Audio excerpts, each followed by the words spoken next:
Close your eyes. Notice the tiny sounds that still happen when everything else is quiet. The air moving, the fabric shifting, the small drum of your pulse.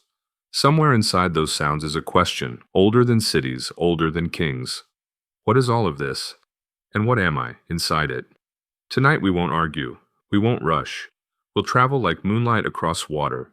Slow, silver, unhurried, to visit the places where human beings first tried to say out loud what the mind only feels. We'll pass caves and temples, desks and libraries, factory floors and observatories. We'll watch our ancestors think. This is not a list of concepts, it's a soft map of wonder. When the world grows too loud, philosophy is a lantern you can carry in one hand, not to make night disappear, but to find the next few steps. So, breathe in and let the breath fall away.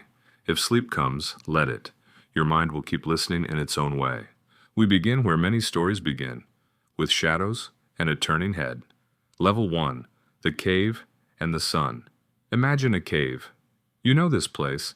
You visited it as a child when you discovered that grown-ups often mistake certainty for understanding. In Plato's story, prisoners are chained so that all they can see is a wall. Behind them, a fire. Between fire and prisoners, shapes, puppets, passing people. Only shadows reach the wall. And so, shadow becomes truth. One day, a prisoner is set free and forced into the light. At first, light wounds. Sight is violent, but the eyes learn. He meets forms of things themselves, not the blurred shadows, but the solid, tree, bird, face. In time, he looks not only at things, but at the sun that makes seeing possible at all. If he returned to the cave, he would look clumsy, blinded by darkness, easily mocked. Still, he would try to tell the others. Not to prove he is right, but because once you have seen a wider day, love will not let you leave others in night. Plato's cave is not a place on a map. It is a habit the mind loves, to take our first impression as final reality. The way out isn't anger, it's patience, it's the courage to let your eyes ache while they learn. Tonight you are not a prisoner, you are a traveler, and the sun we aim for is not only truth, but gentleness. Level 2, Heraclitus' river. Everything moves before Plato. A man named Heraclitus stood by a river and said, "You cannot step into the same river twice." He wasn't being clever, he was being kind to reality. Water won't hold still so you can label it, nor will life. Each moment carries you downstream, and yet, you remain you. Not a fixed stone, but a pattern that knows itself across the flow. If you have ever wondered why memories feel warm even when the room is cold, Heraclitus is whispering in that warmth. All things flow, but the song of them remains. Change isn't an enemy of meaning. Change is the instrument. Meaning is the melody that rides on it. Tonight, when thoughts drift, let them. You are not losing track. You are following the river as it becomes ocean. Level 3, Parmenides' Road. The still heart of being. Opposite Heraclitus stood Parmenides, saying the opposite thing.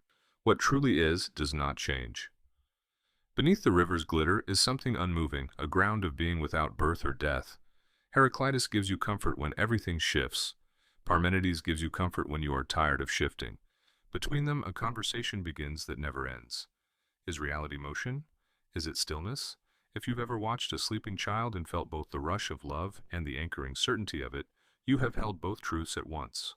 Movement in the chest, stillness in the soul. Level 4, Socrates in the marketplace. The midwife of minds. Socrates had no classrooms, only questions. He didn't lecture, he listened people into clarity. He wore down pride with a smile and a gentle hammer. What do you mean by courage? What do you mean by good? When answers slid away, he would say, "Then we do not yet know." That was not defeat, it was the doorway. Socratic wisdom is perfect for nighttime, when certainty is tired and honesty is brave. He taught that truth is not a trophy but a friendship with the question, that I don't know can be the softest pillow. If you feel your shoulders drop right now, that is philosophy untying a knot. Level 5. The golden mean, courage between storms. Aristotle, student of Plato, gives us the first lullaby for conduct, the golden mean. Between cowardice and recklessness lies courage. Between meanness and waste lies generosity. Virtue is a practiced balance, a posture the soul learns like walking. Babies don't argue themselves into walking, they wobble into it. So with goodness, small, repeated steps. When choices wake you at 3 a.m., Aristotle offers a lantern rule. Ask not only what is right, but what is too much and what is too little. In the dusk of extremes, virtue is the gentle middle path you can actually keep. Level 6. The ship and the self. Identity over time. The ship of Theseus drifts quietly into harbor. Plank by plank, the crew repairs the vessel until every board is new. Is it the same ship? If someone rebuilt a ship from the old planks, which one would be real? You already live this riddle. Your body's cells change. Your mind gathers seasons and sheds skins. Are you the same person you were at 10? At 20? Perhaps identity isn't a single plank, but the pattern that holds when parts pass through. Perhaps you is a promise you keep to your own story. As you fall asleep, your mind will loosen the knots of the day. When you wake, you'll be the same traveler with a few new planks and a stronger sail. Level 7. Infinity. In a footstep. Zeno said Achilles cannot catch a tortoise if he must first reach where the tortoise was, then where it moved next, and so on forever. We smile because in life, Achilles races. Past. The point isn't to freeze our feet, it's to feel the strange music of infinity inside ordinary motion. If ever you felt your future arrive in tiny halves, a little closer, then a little closer, Zeno was beside you, making the math of patience. Level 8. Stoic calm. Weather inside. Weather life is not a storm you can command. The Stoics knew this. They taught that control is a circle, small, human, sacred. Inside the circle, your judgments, your choices, your willingness to meet fate with dignity. Outside the circle, almost everything else. This is not coldness, it's care. By refusing to wrestle the wind, you can finally hold the oar. When you cannot edit the world, edit your posture. The sea may rise, keep the hand gentle on the rudder. If sleep is slow to come, treat it like weather. You do not demand rain, you open the window and wait for it kindly. Level 9. Epicurus's Garden. Simple joy. Epicurus is often misread. He did not advise endless feasts, he advised enough. He said friendship, modest food, and freedom from needless fear make a life sweet. He saw that the universe is atoms and void, and that within this vastness, a shared meal could rescue a soul from loneliness.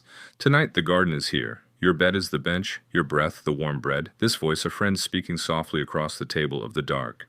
Level 10. Skeptic's Pillow. Resting in maybe. The skeptic does not sneer. The skeptic sighs and says, perhaps. If truth is hard to hold, maybe the wise way to hold it is with open fingers. Not to drop it, not to squeeze it, to cradle it. You do not have to decide everything by midnight. Let maybe be a music that keeps you safe until morning. Real sleep is a kind of faith, that the world will keep spinning while you drift. Level 11. The problem of evil. Tears in the tapestry. Even in ancient rooms, people ask the hardest question. If the divine is good and strong, why does suffering live everywhere? Different answers were offered. Free choice, soul-making, a mystery larger than human sight. None removes the ache. Some give the ache a hand to hold. When your life has asked this question, and every life does, remember that the question itself is love protesting the harm of the world. Your protest is a proof that goodness is not a small idea, but a home you long for. Level 12. The first social contract.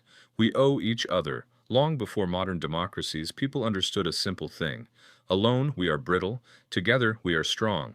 The social contract is the quiet agreement to trade a little wildness for a lot of safety, to weave private lives into public shelter. The ancient city was not a perfect answer, but it was an answer. You take care of the fire, I'll watch the well.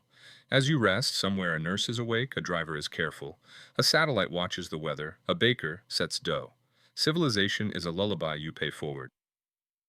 Level 13. The first scientists, reasons. With roots.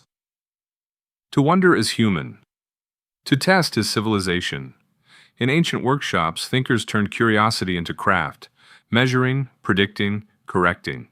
The philosophical impulse becomes science when it promises to let evidence change its mind.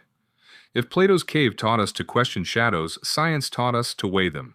A bedside thought for sleepers: you do not need absolute certainty to be safe. You need humble methods and patient light. Level 14. The golden thread. Meaning as practice. Look back over this first passage. Cave to sun, river to road, questions to balance, ship to sea, calm to garden, tears to town, stars to instruments. What ties it all? A human thread. The practice of meaning.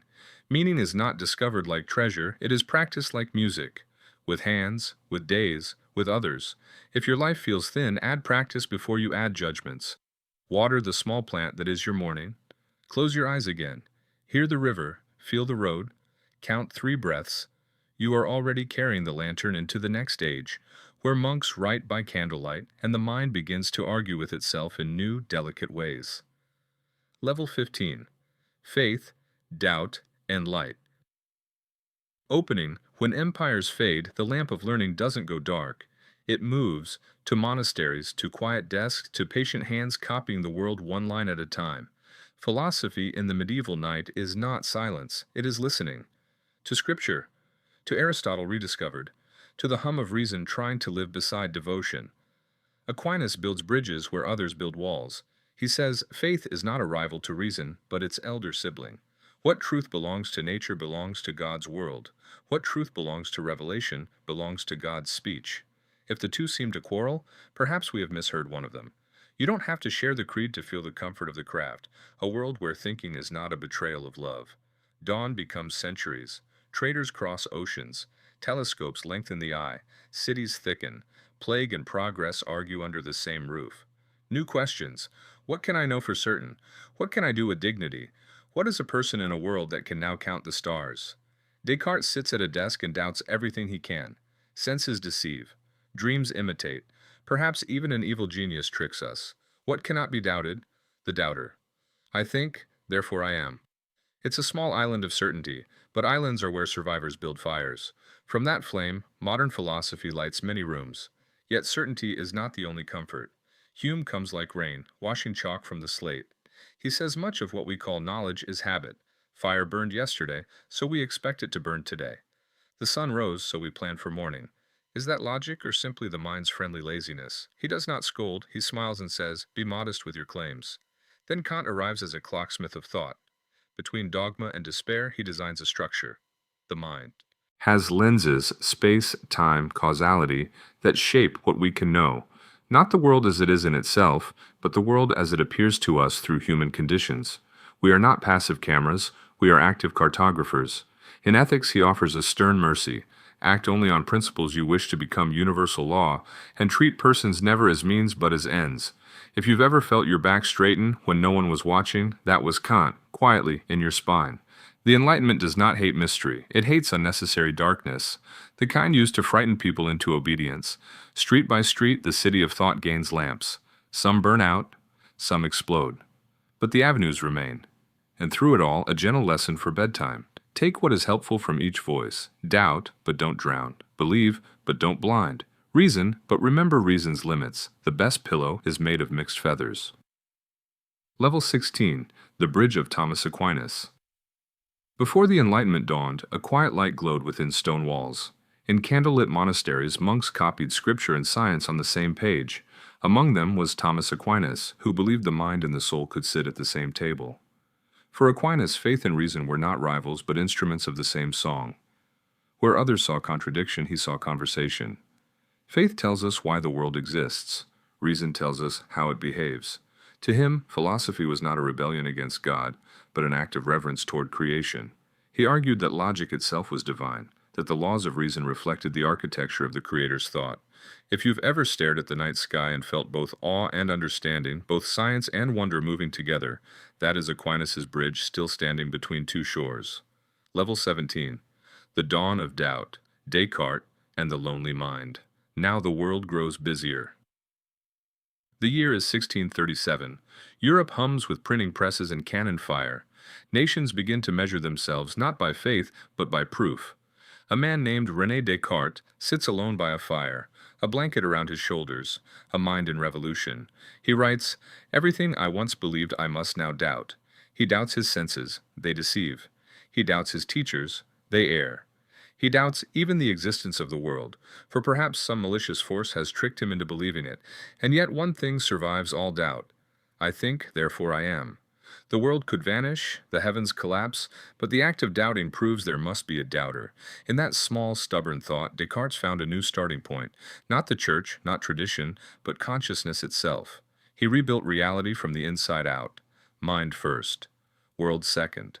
A quiet revolution begun in a single human skull. From that day, philosophy would never again be content with inherited answers. When you lie awake wondering if what you feel is real, Descartes is beside you, whispering that even uncertainty is proof of life. Level 18. The Empiricist, Truth by Touch. While Descartes turned inward, across the channel the British empiricists turned outward, toward experience, observation, experiment. John Locke looked at a newborn child and saw a tabula rasa, a blank slate. No innate ideas, no inherited truth, only experience carving itself into the mind like a quill on paper. Locke believed knowledge begins with the senses and grows by reflection, that even morality must be built from the lessons of living together. He helped plant the roots of democracy, arguing that power should rise from consent, not command. Then came George Berkeley, who pushed the experiment further. He asked, if all we ever perceive are sensations, then what is matter beyond them? Perhaps the physical world exists only as perception, a grand thought inside the divine mind. He wasn't denying reality, he was relocating it, from atoms to awareness. And finally, David Hume, the soft-spoken skeptic from Scotland, who smiled through every paradox. He said causation itself, our sense that one thing makes another happen, is only habit, not proof. We see the sun rise after dawn every day, so we expect it tomorrow. But we never see necessity itself, we only trust it. For Hume, humility is the beginning of wisdom. He replaced certainty with kindness and arrogance with curiosity. If you've ever stood in the rain and thought, I don't know anything for sure, but this feels true, then you've walked Hume's quiet path. Level 19. Baruch Spinoza, the God of everything. Between the dogmas of religion and the fears of atheism stands Baruch Spinoza, a lens grinder by day, a philosopher by candlelight. He was exiled from his synagogue, misunderstood by nearly everyone, and yet his solitude gave birth to one of the most radical ideas in history. God and nature are one. Not a deity on a throne, not a father in the clouds, but the infinite system itself. Every tree, every cloud, every thought, every storm. All expressions of the same substance. In Spinoza's world, there is no outside. To understand the universe is to love it completely, even its pain, even its death. He called this love intellectual joy, a peace that comes from seeing yourself not as a stranger in creation but as one of its sentences. He died young, lungs scarred from polishing glass, but his words still gleam. The freer we are, the more we live under the guidance of reason. In his vision, freedom is not rebellion against order, it is harmony with it. Level 20. The Enlightenment Flame, Kant's Compass. By the late 1700s, Europe was awake with questions. Science had measured the stars, reason had challenged kings, but a storm brewed. How could the mind know the world if it only ever sees its own ideas? Enter Immanuel Kant, a quiet professor in Königsberg who rarely left his city but changed the orbit of thought itself. He said the mind is not a mirror but a lens, shaping reality through the categories of understanding, time, space, causality, morality. We never see the world as it is. We see it as we must through human perception. It was both liberation and limit. The universe filtered through the grammar of the human soul. Kant's ethics rose from that same grammar. He asked us to act only on maxims we wish to become universal law. No excuses, no exceptions. To treat every person never as a tool, but as a purpose in themselves. That moral clarity, cold and bright as snowlight, became the moral backbone of modern life, from constitutions to classrooms. He ended his critique of practical reason with a sentence that still sounds like prayer. Two things fill the mind with ever new and increasing admiration, the starry heavens above me and the moral law within me.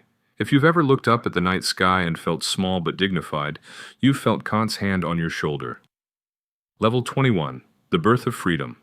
Rousseau and the Contract of Souls. Jean-Jacques Rousseau walks alone in nature, writing not for professors but for people. He looks at civilization and sees both beauty and corruption. Humans, he says, were born free, and everywhere they are in chains. He dreams of a new contract, not written by kings but by conscience. In his vision, society is not a prison but a promise, that each will give up a little power to gain belonging, dignity, and mutual protection. He warns that reason without compassion becomes tyranny, and that progress without kindness robs us of innocence. Rousseau's voice becomes the heartbeat of revolutions. Paris listens, America listens, and the echo remains. Man is born free, and everywhere he is in chains. Every modern democracy carries a trace of that dream. Level 22. The Age of Light, Voltaire and the Power of Satire. No one wielded wit like Voltaire. Exiled, imprisoned, adored, he turned sarcasm into a weapon sharper than any sword. He fought superstition with laughter, hypocrisy with irony, cruelty with courage. His novel Candide mocked the idea that we live in the best of all possible worlds. He insisted instead that our task is to make the world better, not to justify its pain. Voltaire's motto, Écrasez l'infâme, crush the infamy. He meant tyranny, fanaticism, ignorance. But beneath the fire there was tenderness, a belief that reason and humor could heal wounds that violence only deepened. If you've ever used laughter to survive despair, you have spoken Voltaire's language. Level 23. Mary Wollstonecraft. The first voice of equality. In the late 1700s, as men debated freedom, a woman named Mary Wollstonecraft asked, "Freedom for whom?" She saw education as the true battleground. If women were denied learning, they were denied the chance to be fully human. Her book, A Vindication of the Rights of Woman, declared that the mind has no gender, that virtue belongs to reason, not to anatomy. Society mocked her, but her daughter Mary Shelley would grow up to write Frankenstein, a story about creation, abandonment, and the hunger for understanding.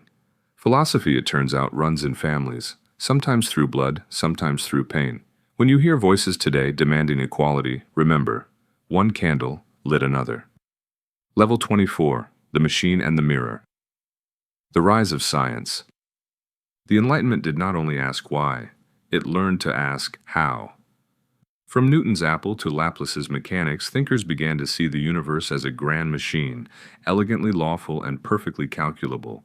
For some, this was divine beauty. For others, a loss of mystery. Kant saw both. He warned that a clockwork cosmos without moral compass would turn people into cogs. Science could explain, but only philosophy could remind. And so began the modern dilemma. How can we master nature without forgetting that we are part of it? That question still hums in every laboratory, every ethical debate, every glowing screen. Level 25. The Gentle Knight of the Enlightenment. By the close of the 18th century, the world had changed beyond recognition. God was no longer the unquestioned center. Human reason stood tall, but tired. Too much light can also blind. In that dazzling exhaustion, philosophy prepared for its next metamorphosis, a turn inward once more toward the restless heart. Romantics, idealists, skeptics, rebels. The age of emotion was rising, and in that age would come a voice that shouted rather than whispered, a man who looked into the abyss and called it beautiful. But before we reach him, let's rest a moment. Take a breath. You've crossed centuries tonight, from Plato's cave to Kant's desk, from parchment to printing press, from certainty to the trembling courage of doubt. You are ready now for the storm that made philosophy human again, a storm of fire and freedom, of suffering and meaning. Level 26. After the light, the fire. Every era imagines itself as the end of history. The Enlightenment thought it had finished the map, reason triumphant, law aligned with light, the world knowable and clean. But inside that triumph was an ache. What about the heart? Where does music fit in a clockwork cosmos? Where does longing live when every question has an answer? The 19th century begins like a fever dream. Steam engines, revolutions, telescopes, colonies, crowds. Cities breathe smoke, souls search for air. Philosophy, once content with proofs, begins to feel again. Level 27. Hegel. The world becomes conscious of itself. Georg Wilhelm Friedrich. Hegel spoke as if history itself were thinking out loud.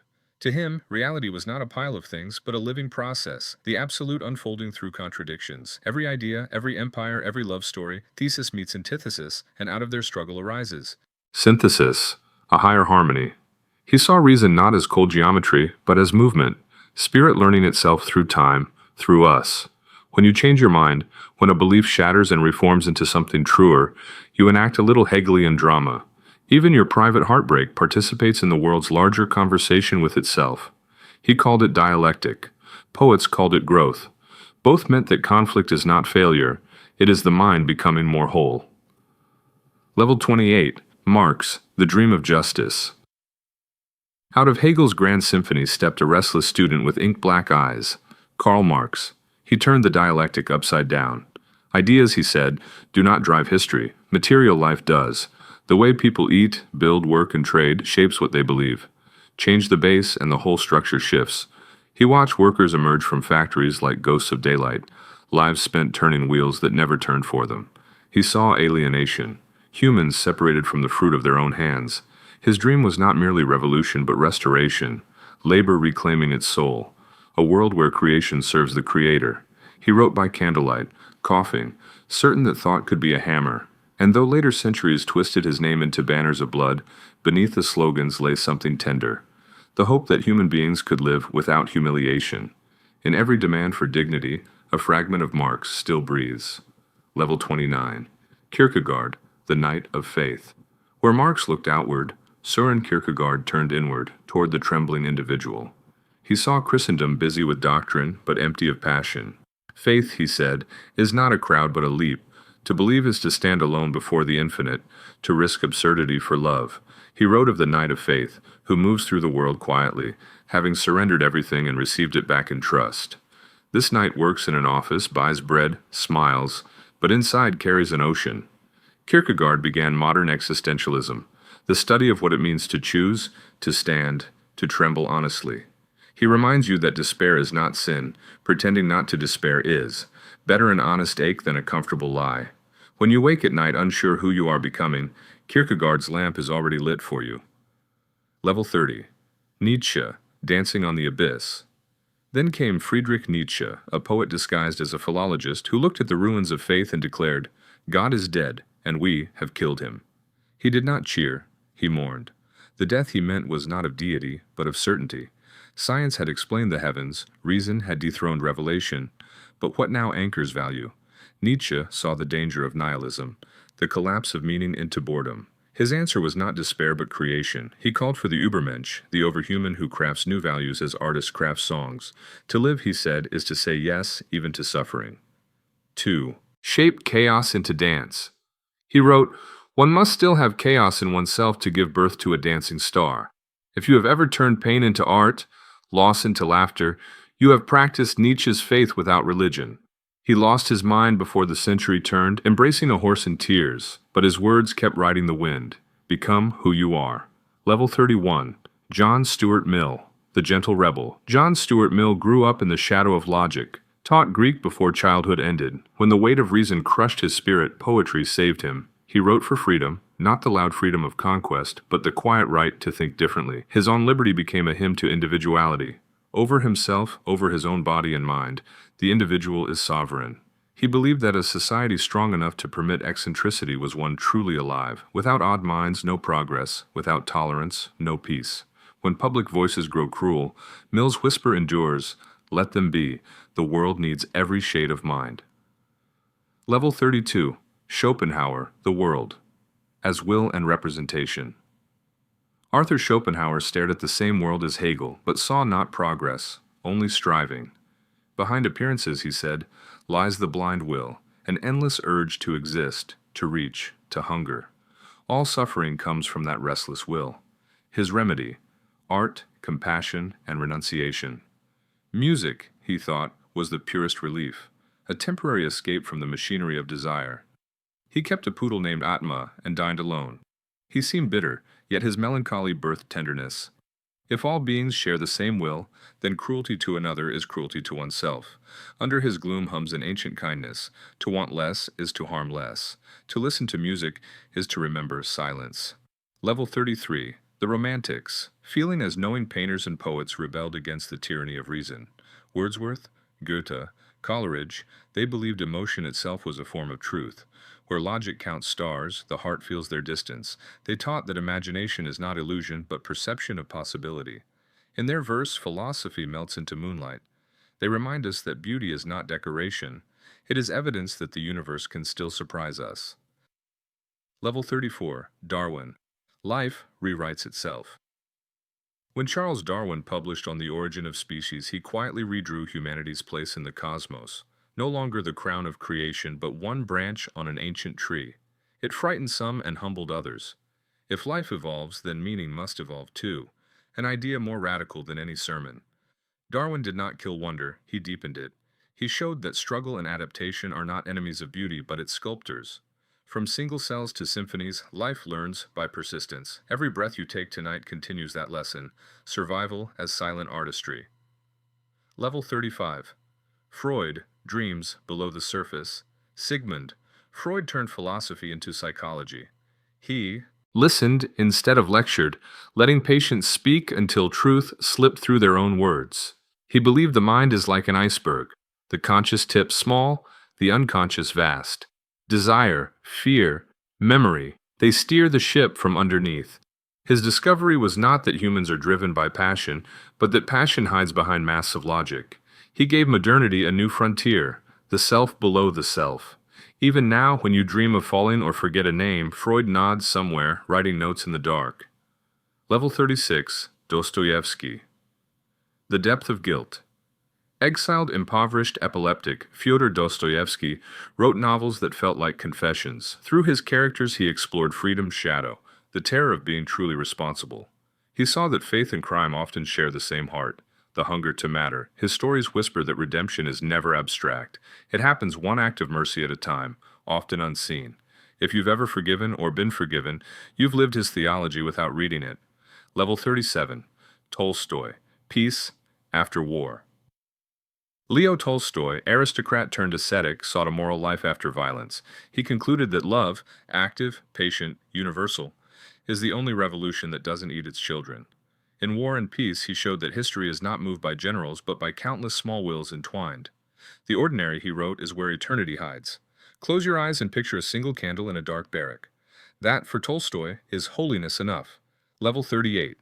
Emily Dickinson. The Interior Universe.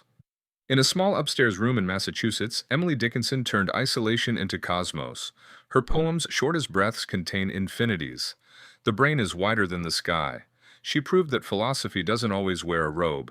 Sometimes it wears a white dress and stays home. Her courage was to think privately but precisely, to turn solitude into telescope. Every mind that finds comfort in quiet owes her thanks. Level 39. The Fire of Revolutions. Throughout the 19th century, streets shook. Paris, 1848, Chicago Haymarket, St. Petersburg, 1905. Philosophy left libraries and walked among workers, dreamers, anarchists, reformers. The question was no longer, what is truth, but what is justice? In pamphlets and manifestos, thought became a marching rhythm. In art and faith, people searched for new myths. The world was learning that ideas are not harmless. They build machines, they break chains. Level 40. The Human Storm. Look back across these thinkers. Hegel's system, Marx's fire, Kierkegaard's leap, Nietzsche's dance, Freud's dream. They disagree, yet together they draw the map of modernity, a landscape of freedom and anxiety intertwined. To be modern is to feel both infinite and incomplete, to know so much that mystery becomes hunger again, to stand between the cathedral and the laboratory, listening for a note that joins both. Philosophy, once the servant of kings, has become the diary of the ordinary. Every sleepless night, every question whispered to no one is a continuation of that human storm. Level 41. Rest before the next century. The storm calms. Factories are cool. The 20th century waits behind the horizon like another wave. You have crossed the valley of revolt, through passion and paradox. Ahead lies the age of machines, of world wars, of minds turned electric. But for now, let the wind ease. Breathe. You are not separate from the thinkers you've met tonight. They were people awake at 3 a.m. too, people who wanted the world to make sense and, failing that, to at least be beautiful. Close your eyes. The next sound you'll hear will be the hum of a new century, where thought becomes light itself. Level 42. The Century of Shock. The 20th century arrived like thunder.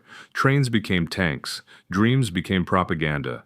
Two wars tore the world's logic apart, and the old faith in progress fell into the trenches with the soldiers.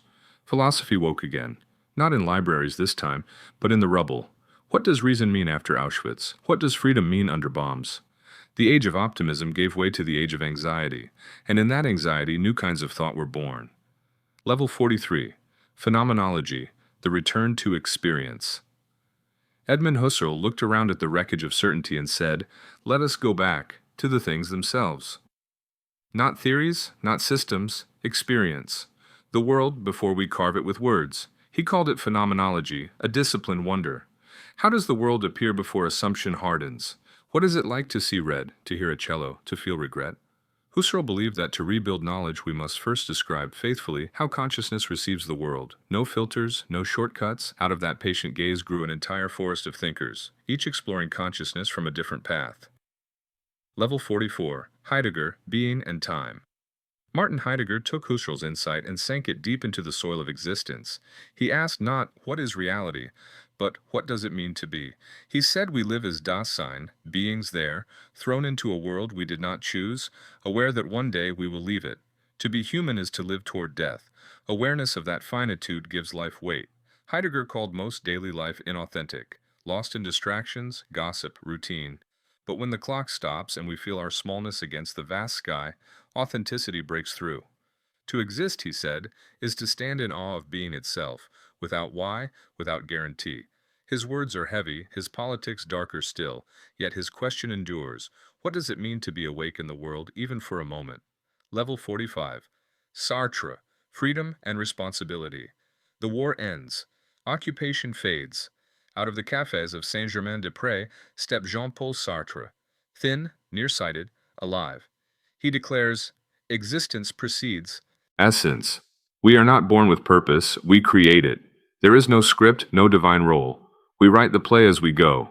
Freedom for Sartre is both miracle and curse. Every choice carves reality, every inaction is itself a decision. We cannot escape responsibility, even by refusing it. He saw bad faith everywhere, the waiters pretending to be just waiters, lovers pretending love was fate, citizens pretending obedience wasn't choice. To be authentic, he said, is to admit we are authors. In his smoky cafes, the world's youth found permission to invent themselves anew. Level 46. Simone de Beauvoir. The second sex beside Sartre, equal, sharper, and often braver, sat Simone de Beauvoir. She asked, if freedom defines humanity, why are women still trapped in myth? Her book, The Second Sex, peeled centuries of illusion. Man is subject, woman is object. Man is reason, woman is emotion. She wrote, one is not born, but rather becomes, a woman. Gender, she argued, is not destiny, but construction. Her pen opened doors no revolution had touched. In bedrooms, classrooms, and streets, the echo remains. Freedom must include everyone. Level 47. Camus, The Myth of Sisyphus. Albert Camus stood in sunlight and said, life is absurd. The universe does not answer, yet we keep asking. He compared humanity to Sisyphus, condemned to roll a stone forever uphill. The question, he said, is not why we suffer, but how we face it. His answer, revolt, not against rulers, but against despair itself. To imagine Sisyphus happy is to win the quietest victory possible. Camus's voice is the still point between nihilism and hope. There may be no meaning, but there is beauty in defiance. Level 48. Wittgenstein, The Limits of Language. Ludwig Wittgenstein, eccentric genius of Austria and England, believed that most philosophical puzzles are just knots in our language. In the Tractatus, he wrote like a prophet, the limits of my language mean the limits of my world. Later he softened, meaning is not hidden inside words but woven into how we live them. To ask the right question, you must first notice the game you are playing. When conversation fails, when words feel too small for feeling, Wittgenstein is there, quietly reminding you that silence too is part of speech. Level 49. The Frankfurt School. Reason against itself. War returns. Tyranny rises wearing scientific masks. A group of exiled thinkers, Adorno, Horkheimer, Marcuse, sit in dim apartments asking, how did enlightenment turn into Auschwitz? How did reason build the machine of unreason? They called it critical theory, the examination of society's hidden power loops. Capitalism, media, technology, all capable of enchanting us into obedience. Their warning still hums beneath our screens. When profit writes the story, truth becomes advertisement. To be free is to keep asking who benefits from the story told. Level 50. Post-war phenomenology. Merleau-Ponty and the Arisier. Body, Maurice Merleau-Ponty returned to Husserl's question and added flesh. Consciousness, he said, is not a ghost behind the eyes, but a body in motion. We know the world through touch, balance, hunger, rhythm. The mind is not in the head. It extends through every gesture. This insight would later shape psychology, art, even robotics. Every time you learn through doing, Merleau-Ponty nods. Level 51. The structuralists, hidden patterns. The 1950s and 60s discover language itself as architecture. Saussure, Lévi-Strauss, Foucault, Barthes, all hunting the invisible systems beneath culture. They said myths, morals, even madness follow structures like grammar. Power hides in what feels normal. To reveal structure is to reveal control. Michel Foucault traced prisons, hospitals, and schools, showing how discipline replaced chains. He warned that every age defines sanity to preserve order. Freedom, therefore, begins with awareness of surveillance. Level 52. Existence. After Auschwitz, Levinas. In the ashes, Emmanuel Levinas rebuilt ethics from the human face.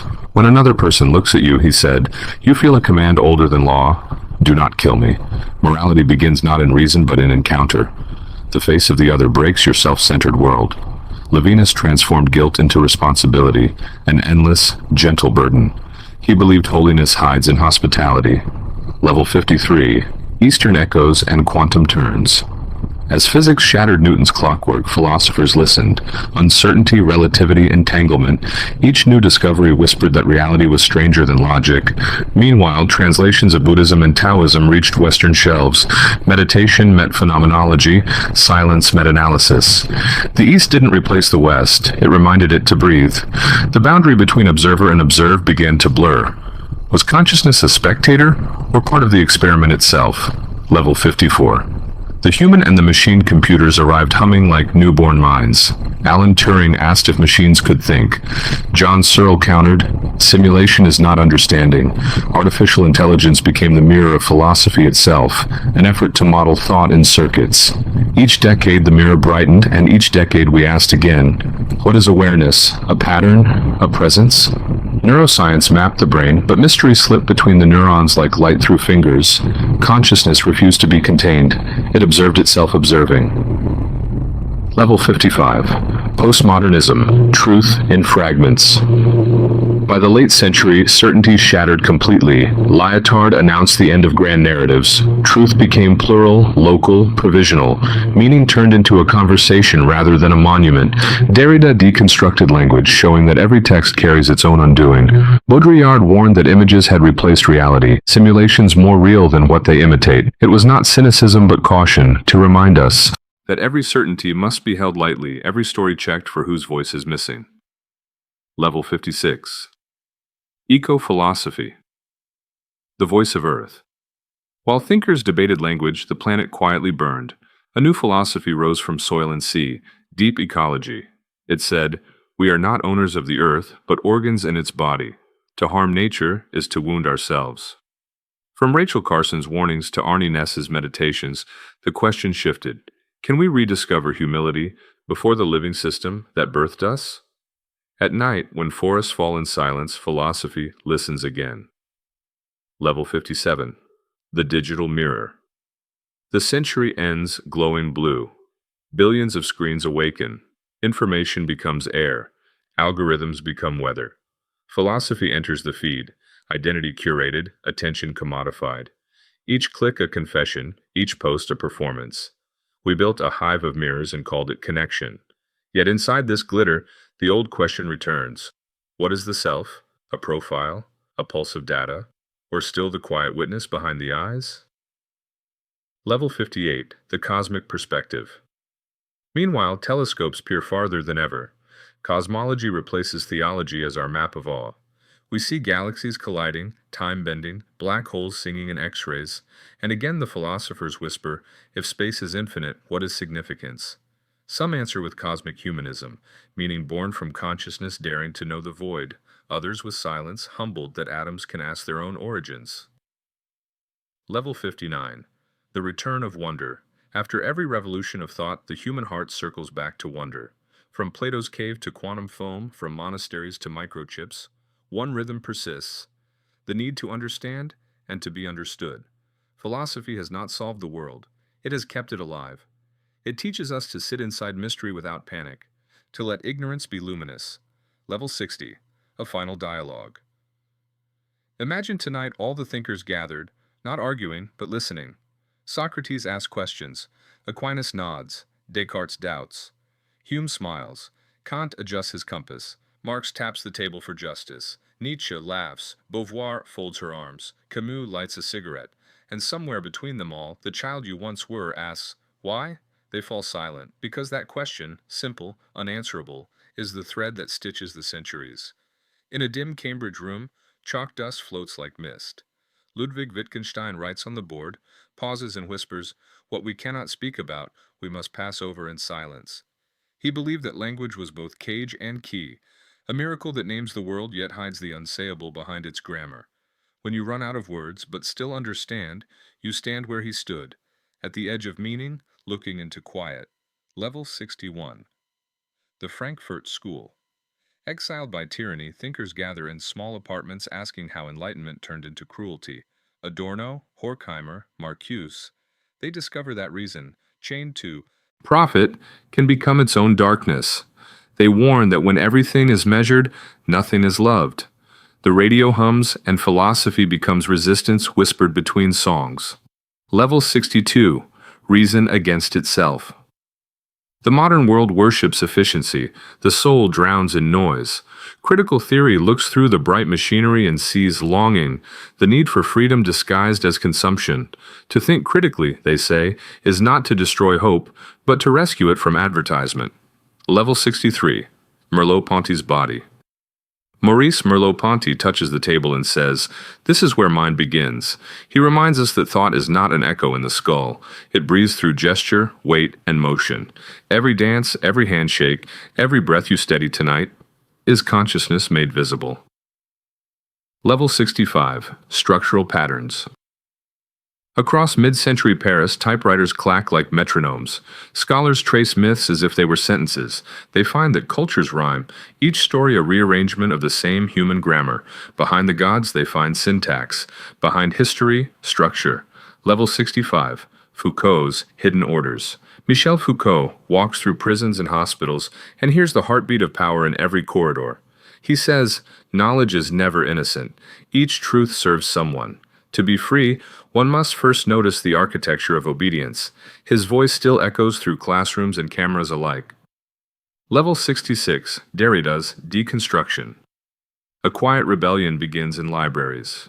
Jacques Derrida opens books and lets their meanings fall apart like autumn leaves. Every word carries its shadow. Every certainty hides a contradiction. He does not destroy texts. He listens for their ghosts. Deconstruction is the art of hearing what language tries to forget. Level 67. Levinas and the face of the other. After the camps, Emmanuel Levinas rebuilds ethics from the human face. When another gazes at you, he says, you feel a command older than any law. Do not kill me. Responsibility begins not in choice, but in recognition. Morality is the tremor before violence. Level 68. Eastern echoes. Across the ocean, the West rediscovers stillness. Zen masters speak of no mind. Taoists of effortless action. Husserl's phenomenology meets Buddhist mindfulness, and philosophy learns to breathe again. Truth, perhaps, was never a statement, but a silence between them. Level 69. The quantum turn. Physicists stare into microscopes and see probability dancing. Certainty collapses into wave and particle. Einstein protests, God does not play dice, but the universe rolls them anyway. Philosophy listens, realizing that even atoms argue about being. Level 70. Cybernetic dreams. Wires hum. Minds imagine machines that learn. Norbert Wiener names it cybernetics, the study of systems that think in feedback loops. Control, communication, code, the new trinity. The age of reflection becomes the age of recursion. Level 71. Information and mind. Claude Shannon counts bits like philosophers once counted stars. Meaning becomes mathematics. Thought becomes transmission. We begin to suspect that the universe itself might be a message, a conversation written in energy and form. Each neuron, each photon carries a syllable of reality. Level 72. Postmodern fragments. The mirror shatters. Lyotard declares the end of grand narratives. Truth multiplies into local dialects of survival. Philosophy, once cathedral, becomes collage. And in the fragments, a strange freedom, the right to speak in your own accent. Level 73. Baudrillard's simulacra. Television flickers, reality becomes a rerun. Jean Baudrillard warns that we now live inside copies of copies. The sign replaces the thing. The image devours the world. When fantasy feels more real than truth, he says, wakefulness becomes an act of rebellion. Level 74. Eco-philosophy. The earth finally speaks. Philosophers bend down to listen to soil, to coral, to wind. Deep ecology whispers, we are not owners, but organs. Every forest is a lung we borrow. To harm nature is to inhale smoke from our own house. Level 75. Gaia's breath. The planet, said James Lovelock, regulates itself like a body. Oceans sweat, volcanoes breathe, forests pulse. He calls it Gaia, not goddess, not metaphor. A reminder that life defends itself through balance, not dominance. Level 76. Digital reflections. The screen becomes a mirror that never sleeps. We scroll, we post, we perform. Identity turns into data, memory into cloud. The ancient oracle now glows in your hand. We ask it questions and it answers, without knowing why. Level 77. The virtual self avatars multiply. Who is the I that types? Who dreams inside the algorithm? Philosophy meets psychology in pixels. Authenticity becomes the new frontier, a rebellion against filters of the soul. Level 78. Transhuman desire. Bodies meet circuitry. From prosthetics to neural links, the species edits itself. Some whisper immortality, others warn amnesia. When the machine enters flesh, we must ask again what it means to be alive. Level 79. The cosmic perspective. Voyagers drift beyond planets, sending postcards of blue marble. Carl Sagan lifts his gaze. The cosmos is within us. Astronomy becomes theology without priests. Awe replaces certainty. Wonder replaces war. Level 80. The pale blue dot. A single photograph, Earth suspended in a sunbeam. Sagan's voice trembles. Every human who ever lived is on that mote of dust. Philosophy bows its head. Humility becomes the highest wisdom. Level 81. Time and eternity. Einstein bends clocks. Augustine already wondered what time is. Moments stretch, fold, vanish. Perhaps eternity is not endless duration, but perfect presence. This breath, this heartbeat, this now. Level 82. The death of certainty. Gödel proves logic incomplete. Heisenberg blurs measurement. Truth becomes a horizon that recedes as we chase it. Yet in that uncertainty, beauty grows. For if all were known, wonder would die. Level 83. The ethical horizon. After all the wars, ethics returns, not as commandment, but as conversation. Each act ripples through invisible webs of consequence. To live kindly is to navigate the unseen gravity of others. Level 84. Consciousness and code. Artificial intelligence dreams in binary lullabies. We ask, does it dream of us? Perhaps thought is what matter does when it misses itself. Perhaps creation always builds its next creator. Level 85. The search for meaning. From prophets to programmers, the same question hums. Why? Meaning is not found. It is made, moment by moment, as love or art or defiance. To give shape to chaos, that is the oldest prayer. Level 86. Love and mortality. No algorithm explains grief. Love remains the equation without closure. We build philosophies to forget death and love to forgive it. Between the two, humanity survives. Level 87. The problem of evil. If the universe is lawful, why the cry of a child? Every century rewrites this question. No answer satisfies, maybe none should. Suffering, said some, is the shadow cast by freedom. Level 88. Beauty and truth. Keats whispered, "Beauty is truth." Scientists smiled, poets sighed, yet whenever symmetry meets compassion, the two touch again. Beauty is how truth smiles when we finally see it. Level 89. The language of the universe. Mathematics sings. Equations bloom like constellations, from Newton to Dirac, from Turing to Hawking. Each symbol a prayer for order. If God spoke, perhaps this was the tongue. Level 90. The limits of knowledge. Socrates began with ignorance. We end there too. Every answer births new questions. Wisdom is not possession, it is posture. To kneel before mystery without despair is the final education. Level 91. The infinite and the void. Pascal feared it, mystics adored it, cosmologists measure it. Infinity stretches both ways, into galaxies and within thought. We are the finite staring into itself and calling it God. Level 92. The future of thought. Philosophy no longer sits still. It migrates into code, art, networks, activism. The classroom becomes a live stream, the library a cloud, yet the question stays the same. Who are we? Level 93. The machine's dream. Neural nets paint, write, compose. Some call it imitation, others emergence.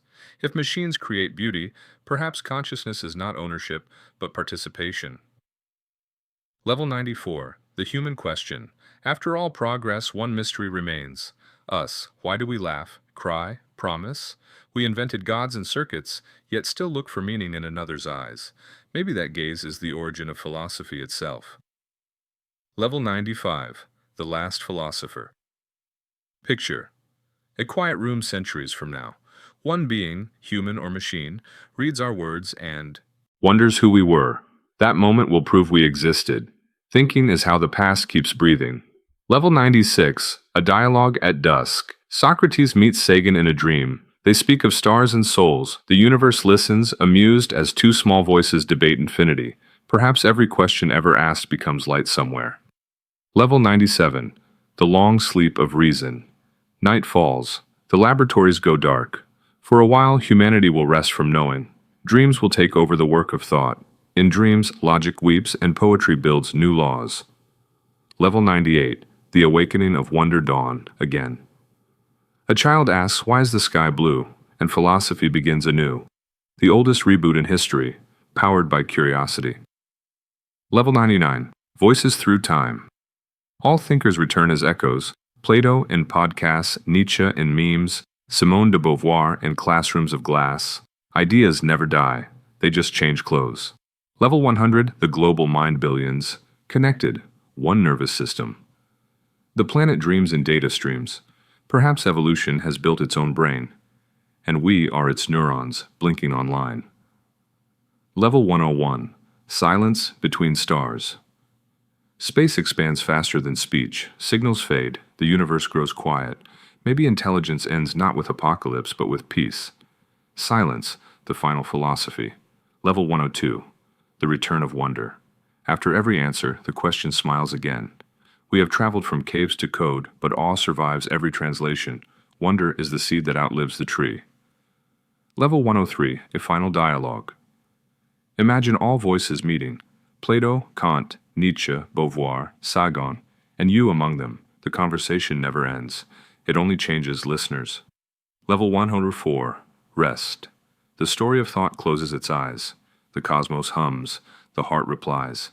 You have journeyed through every question only to arrive here, awake within the dream of understanding. Sleep now.